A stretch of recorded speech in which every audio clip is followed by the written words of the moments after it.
አለማየሁን ሰው አያውቀውም።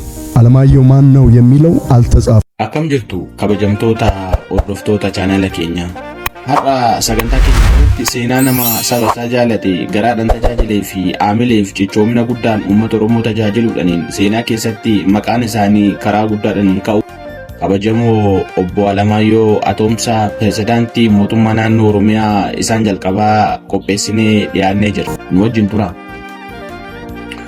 Obbo Alamaayyoo Atoomsaa eenyu? Eessatti dhalatan? Qabsoo fi tajaajila uummataaf gumaachuun akkamitti taasisan?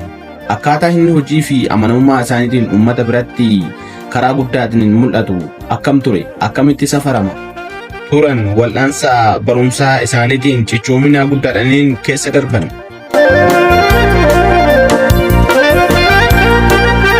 Beektotaa fi namoota naannoo sana irratti akka jedhamutti Alamaayyoon mucummaa isaanii irraa kaasee nama bilchina sammuu qabu ture.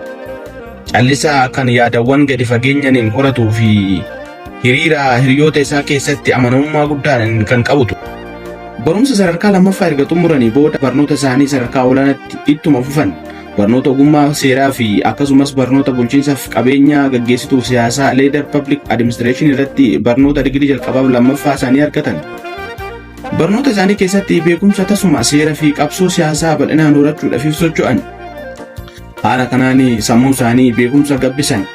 Keessumaa seera fi haqa irratti xiyyeeffannoo guddaadhaan hojjetanii qorataa turan. Akka biraatti akka inni ce'uu fi jireenya isaa fooyyeffatu gochuudhaan alatti hojii biraa qabaayidha. Bara 1980 dhuma bara 1990 jalqaba keessaa Itoophiyaa keessatti jijjiirama siyaasaa guddaan uumamaa sirni dargii kufuuf yeroo deemu Alamaayyoo Atoomsaa jalqaba qabsoo keessatti gahee isaanii bahuu jalqaban. Dhaabbata uummata Oromoo Dimokiraatawaa yookaan immoo dhaadhiyoo yookaan OPDO keessatti makamuudhaan qabsoo mirga saba Oromootiif godhamu keessatti hirmaatan. Qabsoo sana keessattis dandeettii afaanii fi ogummaa barreessuuf dhiyeessuu isaaniitiin dafee beekamtii akka argatan isaan taasise. Keessumaa seektaroota kominikeeshinii fi sabquunnamtii keessatti socho'uudhaan sabni Oromoo sagalee isaa akka dhaga'utti afaan isaaniitiin sabquunnamtii seenaa fi eenyummaa isaanii akka ol kaasan guddaa taphatanii jiru. Alamaayyoo Atoomsaa hojii sabquunnamtii keessatti gumaacha guddaa irratti dubbachuudhaan barbaachisaa akka ta'e qabatanii gaazexeessitoota naannoo Oromiyaa sochoosuu keessatti hojii seena qabeessa dalaganii jiru. Afaan Oromoo akka afaan sabquunnamtiitti afaan barnootaaf afaan seeraa ta'ee tajaajiluuf sochii godhame keessatti Alamaayyoon sagalee guddaa ture. Raadiyoo fi Televezyiinii Oromiyaa yookaan immoo RTO yookaan OBN sochiin isaan taasisaa turan guddaa ture. Akka lakkoofsa biyya Itoophiyaatti bara 2003 keessa obbo Alamaayyoo Atoomsaa pirezidaantii mootummaa naannoo Oromiyaa ta'uudhaan filataman. Kunis uummata Oromoo fi naannichaa fi aaragalfii guddaa uume. Sababni isaanii gadi jedhanii uummata isaanii tajaajiluuf kaka'umsa guddaa waan qabaniif akka ta'e asirraa hubachuun ni danda'ama. Obbo Alamaayyoo Atoomsaa yeroo gabaabaatti aangoo irratti kan turanii fi tarkaanfii seenaa keessatti irra deddeebiidhaan yaadatamu hedduu hojjetanii jiru. Isaan keessaa inni jalqabaa fi inni guddaan qabsoo malaammaltummaa irratti taasisaa turan addatti ni kaafama. Obbo Alamaayyoo malaammaltummaan yookaan immoo hattummaan qabeenya uummataa saamuun hin barbaachisu jechuudhaan hin amanu. Aangoo isaaniitti fayyadamuudhaan malee qabeenya uummataa isaanii saamuun saamicha lafaa fi qabeenya uumamaa irratti tarkaanfii jabaa fudhatanii turan. Hooggantoonni fi deeggartoonni hundaaf ergaa ifa ta'e dhimma kanarratti akka isaan qabatanii kallattii kennu.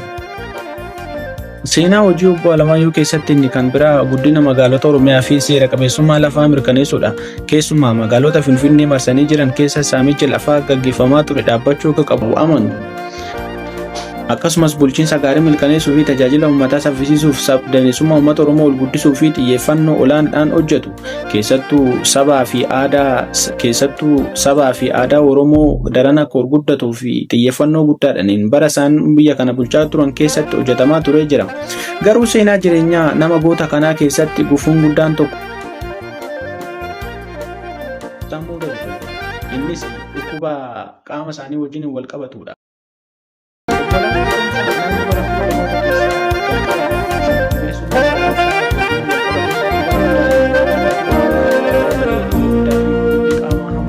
Baachuudhaan itti gaafatamummaa hawaasni fi uummanni irra kaawwate qabatanii hojjetaa turan.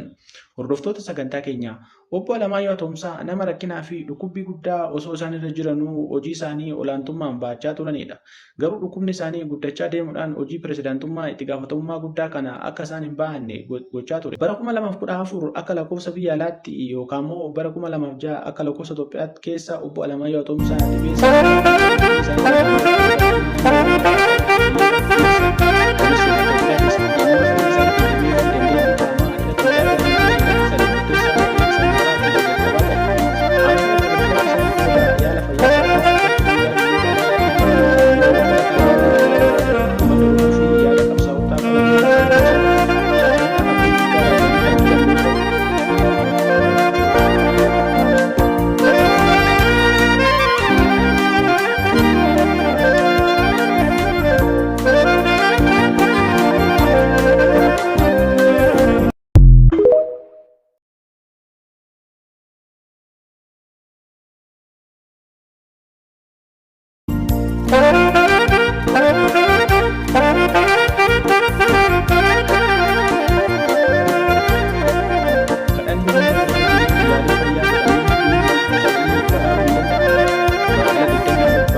isaanii nama amanamoo fi awwaalcha isaanii kaatedraalii qulqulluu Kidaanee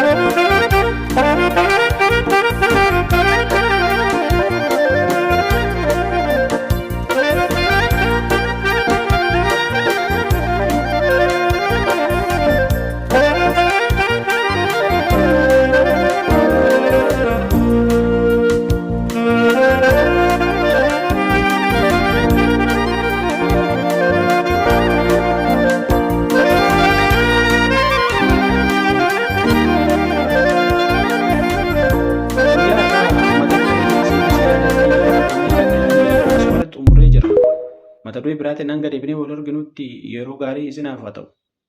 Yeroo gaarii isiniif haa ta'u.